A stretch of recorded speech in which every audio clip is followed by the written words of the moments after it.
Hello everyone, my name is Mary Harper and I'm here to present to you IXL. This is for EIM 504, Learn Through Interactive Technology, here at Jacksonville State University.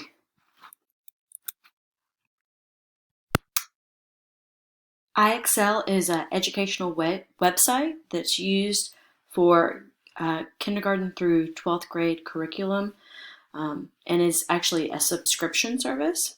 My school has a subscription for both English and math, but I know that students can complete up to 10 sample questions in other subjects for free.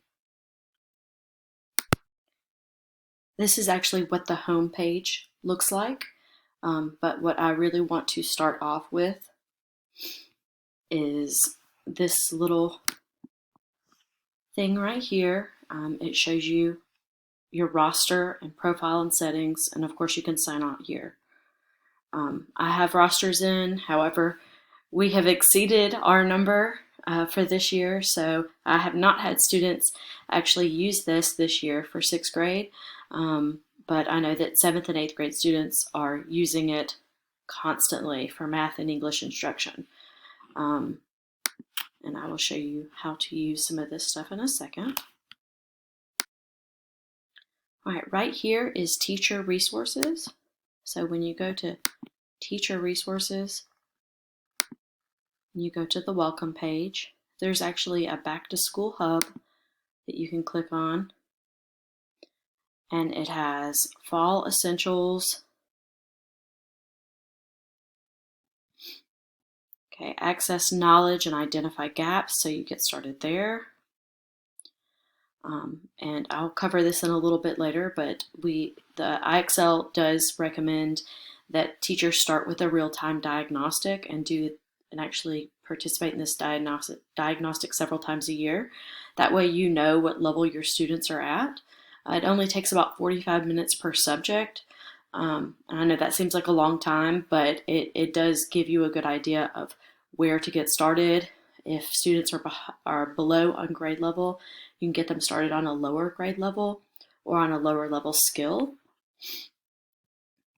There's also webinars where you can learn from experts. And then of course you can create new routines for each year. So here's a guide for daily instruction, a guide for live assessment, and a guide for supporting core curriculum. And that's just for in-person. They also have a guide for hybrid learning and some resources here for distance learning.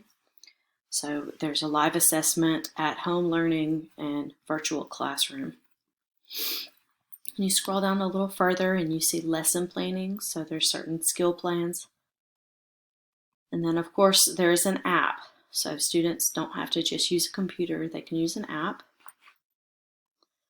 And then this is all about the SMART score. So it's got a video, and I know that typically for what I learned in the training, students are recommended to get to a certain SMART score. So they recommended the score of 80. But if you want your advanced students to do higher, you can. And then there's also ways to communicate with parents. So there's a parent guide, a video for that, and then you can also watch it with Spanish subtitles, and a parent handout in both English and Spanish. And then there's also an analytics guide for parents. And then this is information on how to get students started and a quick start guide. And of course, they've got their contact page.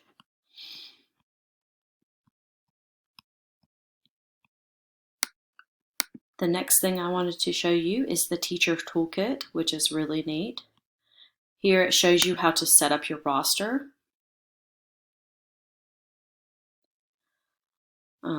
So of course you have to log in, so you will be given a username and password. I know our bookkeeper came up with our usernames and passwords, and you could change it.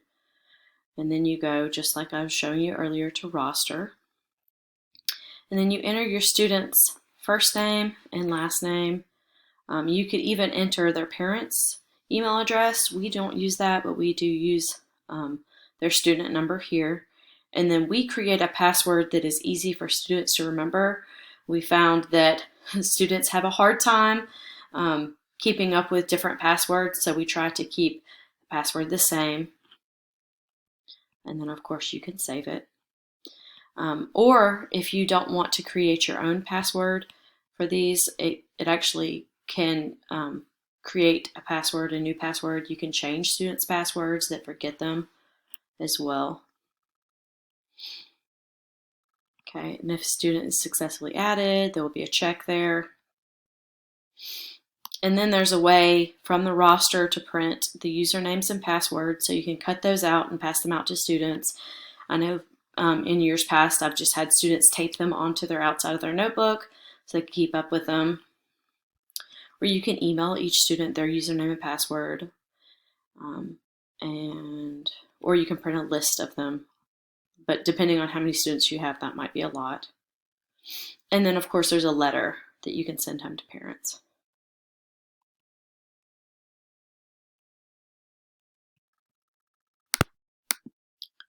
All right, you can get your students signed in. They've got printouts in English and Spanish. There's a Smart Score goal poster, IXL recommendations info sheet, diagnostic trackers, customizable certificates, bulletin boards, practice coupons, rockstar photo things, all these great opportunities you can use. And like I said, there's progress charts and school break strategies. And there's also ways to print letters to engage parents. And of course, it's got implementation strategies for anywhere you go. I showed you that earlier. And then, of course, you can sign up for professional development, e-learning days, IXL Live, and different things like that. They have plenty of videos and help if you're ever confused. You can talk to a trainer.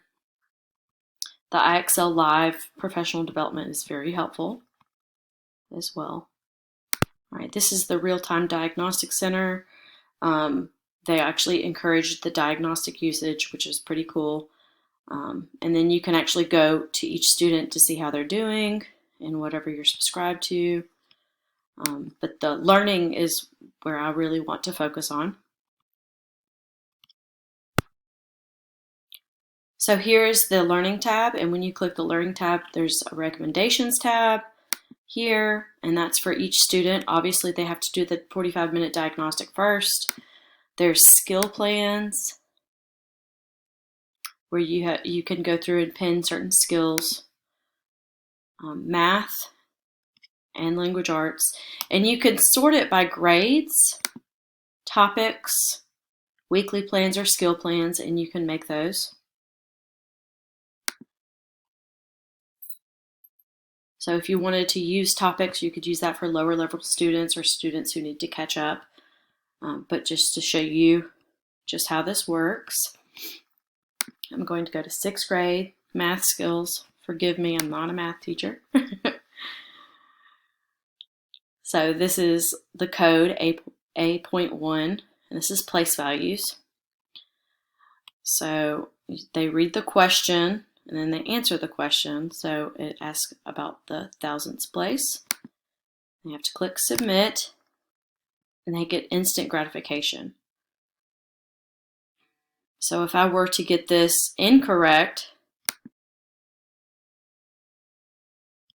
and hit submit, it tells you an explanation. So the students can look at the explanation to figure out why it's incorrect. And then they click got it. Or they could click on this tutorial and watch a video to teach it, which is really neat. As you can see, the SMART scores here.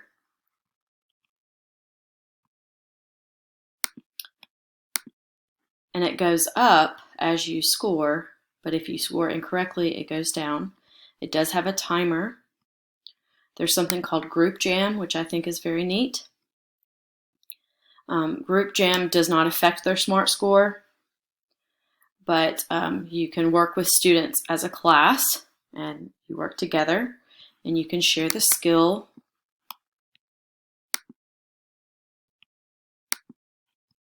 in different ways. So there's a link, and that's a Google Classroom, Facebook, Twitter, which is really neat. And it shows all the students. All right, and this is all very great, but if you're wondering how can you use this in your classroom, other than it using your specific standards and things like that, you can go through, you pick an answer, they get instant gratification if it's correct. You can look at standards and awards for students, which is great, alignment to Alabama standards. And then there's also this really cool thing that teachers can do where they can see live what their students are doing on IXL. It's right here. You can see your live classroom. And right now, obviously I don't have any students on here, but it would show total students, students that are idle, so students that are on other tabs or falling asleep or reading a book instead or doing something else. You can immediately talk to them and tell them, hey, you need to get busy. For students who need help, you can also see the students that might need help, so you might need to go over and help them out. Students that have gotten so many skills in practice and the numbers of questions answered. So you could also group it by the skill, or you could sort it by the student's first name or last name. So thank you so much for listening in and following along with my presentation about IXL. I hope that you are able to use it if your school includes it in part of their curriculum. I think it's great. Thank you so much, guys, again. Have a great day.